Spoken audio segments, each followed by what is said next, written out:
Buenos días o buenas tardes, compañeras, compañeros. Hoy día quiero presentarles el texto de Carlos de la Torre titulado El tecnopopulismo de Rafael Correa.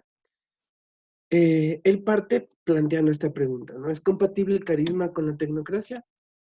Debemos recordar que Max Weber plantea estas tres formas de dominación, ¿sí? La tradicional, la carismática y la racional, y que aparentemente se presentan como formas separadas o secuenciales, o que se pensaría que se presentan de esa manera, pero en realidad pues él nos dice que más bien estas tres formas de dominación están presentes simultáneamente y generan múltiples combinaciones, ¿no?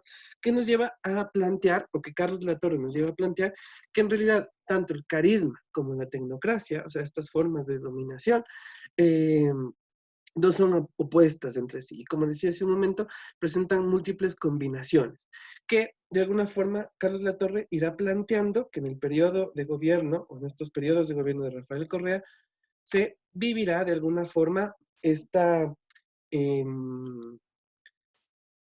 esta forma tecnocrática y carismática de gobernar, ¿sí? Entonces, planteando o partiendo desde el populismo y desde la tecnocracia, pues podemos referir que el populismo, o Carlos de Torre nos cuenta que el populismo maneja un discurso de polarización y un discurso maniqueo para llegar al poder y al gobierno. ¿Sí? Este discurso, ¿sí? Crea antagonismos, como podemos ver ahí, entre el pueblo versus la oligarquía. De alguna forma también esta forma de populismo o de neopopulismo, si se lo quiere llamar así, eh, genera procesos de movilización de arriba hacia abajo, o sea, donde el Estado está abierto a recibir movimientos populares de alguna forma, y vamos a ver cuál es el matiz, donde presenta espacios, como les digo, de movilización popular. Entonces, el Estado es aquel que permite o aquel que da viabilidad a que haya este movimiento popular. Eh, Politiza y desnaturaliza las desigualdades sociales que podemos ver pues en todo el accionar de Rafael Correa. Pero también se presenta esta otra dimensión, la de tecnocracia, ¿sí? Que maneja un discurso de expertos que apelan a la ciencia para transformar la sociedad en beneficio del bien común, ¿sí? Básicamente, la misión tecnocrática dentro de estos periodos sería la construcción del Estado-Nación, desarrollo del país y llevar al país al socialismo del summa causa, que ya lo describiré más adelante. Se caracteriza por una hipermodernización, donde la aplicación se hace a todos los campos de la actividad humana, generalmente llevado por el Estado, como les decía hace un momento. Entonces, este tecnopopulismo, pues, se maneja de alguna forma como un discurso concurrente y organizador dentro del periodo de gobierno de Rafael Correa, ¿sí? De alguna forma, la tecnocracia, utilizando, como ya dijimos, pues la racionalidad como instrumento, la ciencia y la tecnología, y regular y dominar la naturaleza y la sociedad, buscan prever, de alguna forma, un sistema político en donde se privilegie de alguna forma el bien común, pero sí generando pues o instrumentalizando la dominación de la naturaleza y de la sociedad, ¿sí? Como decíamos al principio, esto genera también una suerte de polarización, ¿no?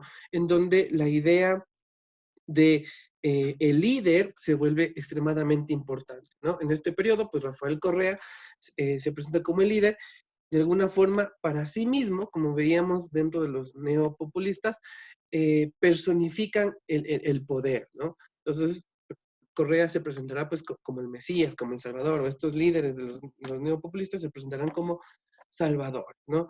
Y crearán un sistema de polarización donde los que estén en contra de ellos, de alguna forma, pues, no, eh, no crean un diálogo, no se crea un diálogo. Entonces se crean dos sectores, los que están a favor y los que están en contra, que Rafael Correa pues los atacará como la oposición, ¿no? Muchas veces haciendo referencia a las oligarquías.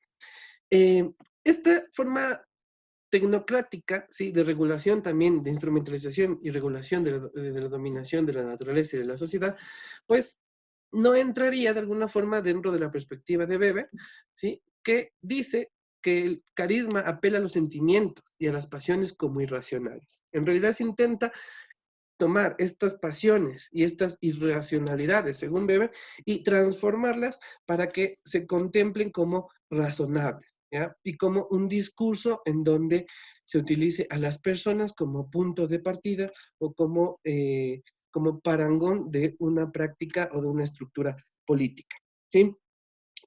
Se entra en una discusión, si queremos llamarlo así, o entran encajando dos discursos, perdón, según Germani, la política racional ideológica de los partidos, por un lado, en contra de la irracionalidad de las masas, ¿no? Entonces, existe esta confrontación constante, como digo, de la política racional ideológica de los partidos versus la irracionalidad de las masas.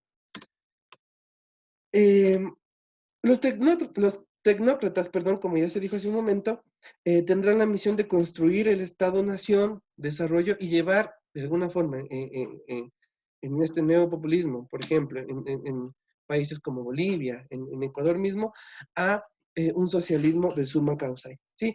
O del biosocialismo republicano, según Ramírez. Em, de alguna forma se presentan estos gobiernos, ¿sí? Como el de Rafael Correa, como una política diferente, ¿sí? Donde Rafael Correa, pues, ya no se percibe como un político ordinario, sino de alguna forma eh, en él se encarna el pueblo, ¿sí? Según Perusotti, pues como digo, Rafael Correa, pues encarna en sí mismo al pueblo, ¿ya? Las necesidades del pueblo, él se presenta en muchos de los discursos, según lo que analiza de la Torre, en muchos discursos, en muchas sabatinas, ¿sí? En la propaganda política que hace, pues él se presentará como eh, aquel personaje venido del pueblo, ¿no? Aquel personaje que viene desde abajo y que sabe las necesidades del pueblo y, como decíamos hace un momento, pues como el Mesías, ¿no? El redentor del pueblo, ¿sí?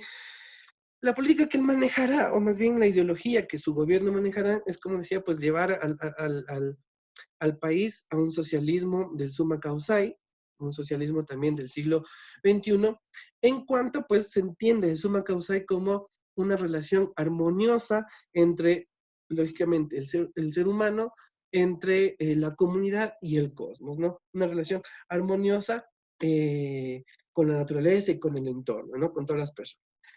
De alguna forma, esto privilegiará, por así decirlo, el bien común de las sociedades o de la sociedad ecuatoriana, pero encontrará ciertas contradicciones, ¿no? Sí, se busca una política de suma causal, pero, por ejemplo, el extractivismo está muy presente, ¿ya?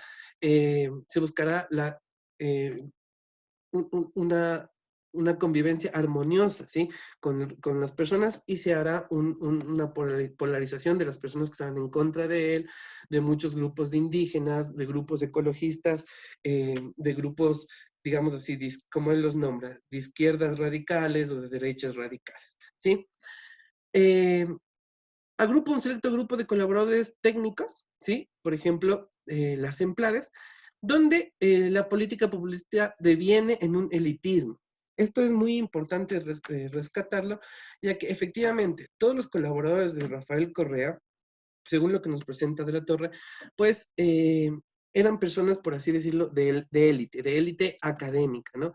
En su gran mayoría, sí, en su gran mayoría, pues eran PhDs o habían asistido a cursos de PhDs o tenían títulos de cuarto nivel. Entonces, de alguna forma, la estructura política y de gobierno, pues se conforma en cuanto a agentes técnicos que puedan o que de alguna forma se presenten como los salvadores, por así decirlo, de la patria, ¿no? Los que saben hacia dónde debe ir la patria, cuál es la dirección que deben tomar. Eh, a través de la planificación de la ciencia y la tecnología, estos personajes conocen la ruta hacia una sociedad con mayor equidad, ¿no? Lo que nos presenta De la Torre. Es así que la política, como decíamos, se presenta o se transforma esta política popular en una política elitista. El liderazgo, perdón, de Rafael Correa, pues tendrá dos puntos importantes que son como que catapultan pues la visión de Rafael Correa y que permite que éste pueda seguir liderando y que se presente todavía como un líder, ¿no?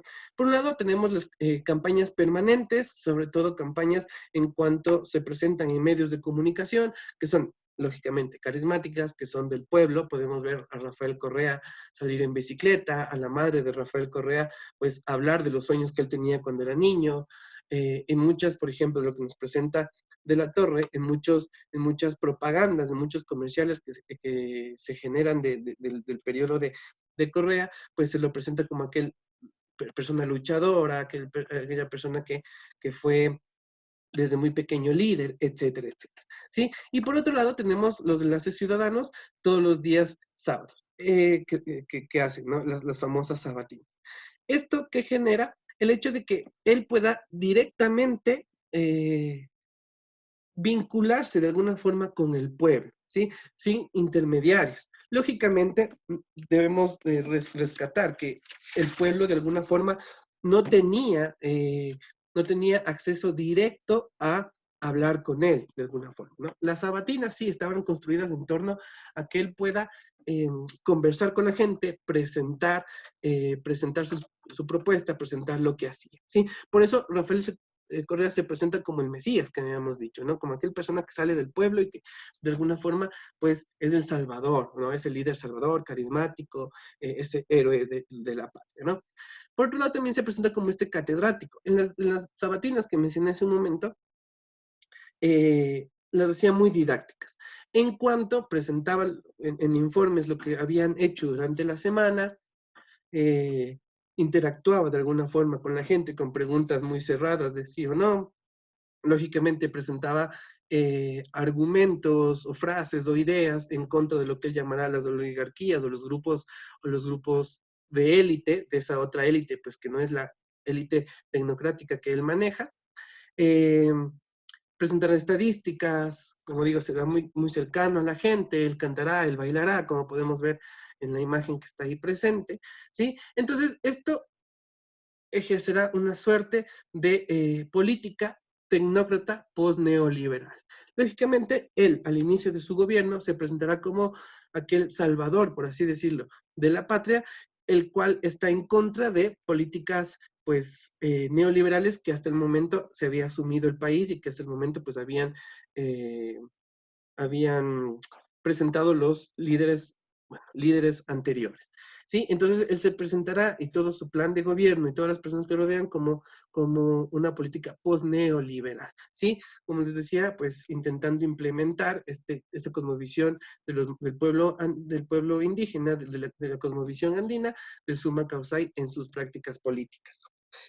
Sus discursos anti-oligárquicos le asemejan con la gente común, dignifican a los que están abajo y ellos se sienten representados, aunque de alguna forma él se presenta como superior a ellos, ¿no?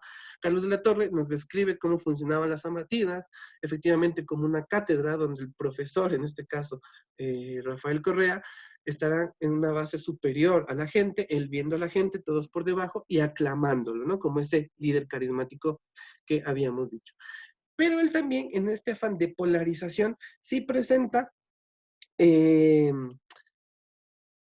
división, ¿sí? Con grupos que en un principio, pues de alguna forma le habían apoyado. Lógicamente, pues él irá por una línea ideológica política y estar en contra de la otra línea ideológica política, ¿no? Sobre todo de la derecha, ¿no? Tachándolos pues como oligarcas, ¿sí? Como aquellos que habían dominado la patria por muchos años, que habían dejado sin líderes a Ecuador, y les atacará constantemente en sus sabatinas. Pero también en la marcha, pues, encontrará oposición que llamará a él, y lo que llamará las élites derechistas o las élites de algunas organizaciones, como los movimientos indígenas, peleándose con Pachacutic, peleándose con la CONAIE, con movimientos ecologistas, ¿sí? Y con movimientos, pues, de otra índole. Este marco de polarización, pues, será una constante dentro del gobierno de él, ¿no? Y Carlos de la Torre, pues, nos presenta una crítica interesante en cuanto él manifiesta el hecho de que, de alguna forma, Correa poco a poco va utilizando esta situación carismática para refugiarse en las masas, pero que de alguna forma también el conflicto que esto genera hace que el carisma no funcione, ¿no? Y nos presenta el ejemplo de, del 30S, del 30 de septiembre, cuando pues, el sector de la policía, ¿sí? Este sector de las Fuerzas Armadas, la policía, pues se levanta de alguna forma en contra de él presentándose como líder carismático, pues de alguna forma se muestra como que estuviera secuestrado por la Policía Nacional en el hospital de la policía, ¿sí? Incitando de alguna forma a esta confrontación. Entonces, Carlos Latorre dirá que Correa piensa que con esta herramienta del carisma va a encontrar refugio, pero en realidad pues lo que se muestra es que la policía y las personas que estaban en esta acción según Correa, de sublevación y de golpe de Estado, pues dejan de lado o no toman en cuenta el carisma e igual lo atacan, ¿no? Entonces sí presenta como una especie eh, de, de sí los presenta como una especie de separatistas, de opositores, inclusive a estas élites de estos movimientos que se mencionaba hace un momento, pues los denomina como corporativistas, ¿no? Entonces la política del buscará también eliminar este corporativismo, ¿no? Como decía, pues la Pachacuti, la CONAIE, sectores ecologistas, sindicatos de educadores como la UNE y ciertos movimientos estudiantiles, ¿no? Por lo tanto, por lo tanto, eh, las conclusiones a las que llega Carlos de la Torre, pues nos habla de que combinando apelativos tecnocráticos con la personalización carismática y maniaquea de la política de Correa, invocó el discurso populista, ¿no? Una nueva forma de entender el populismo. Como ya se dijo, pues se privilegian estrategias de desarrollo basadas en retorno de la sustitución de importaciones y del extractivismo de recursos naturales. Además, al sentirse como la encarnación de los intereses de la nación y como quienes conocen la ruta a la liberación de los expertos y el líder carismático, no buscan el diálogo con los diferentes sectores corporativistas de la sociedad, ¿no? Entonces, esta polarización, perdón, se hace más extensa. De alguna forma, pues aciertos en cuanto a la política y en cuanto a la construcción de su plan de desarrollo y lo que él buscaba como oriente de su gobierno al volcar, digamos así, el Estado al pueblo, pues con estas frases de la patria avanza, de revolución ciudadana, etcétera, pues se genera la Constitución en el 2008, donde amplió los derechos de los ciudadanos, profundizó los derechos colectivos de los indígenas y afrodescendientes y dio derechos de la naturaleza, ¿no? De esta forma se evidencia que el carisma, al igual que el populismo a la vez, que subsisten el viejo orden, construyen un orden alternativo, ¿no?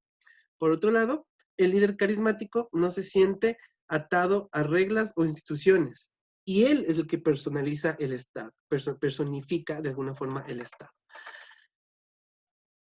Se puede evidenciar este cambio del neoliberalismo al post-neoliberalismo, ¿no? Que se llamará en este momento. Los neoliberales dieron prioridad al mercado sobre los intereses particulares. Por lo tanto, los neopopulistas intentaron su liderazgo político como la expresión de la voluntad popular que debía reinar suprema sin partidos ni los impedimentos de las cortes ni de los parlamentos, según lo que nos menciona Weila. Ese sería el documento, compañeros, de Carlos de la Torre. Espero que se haya entendido, nos hayamos acercado a este estudio. Muchas gracias.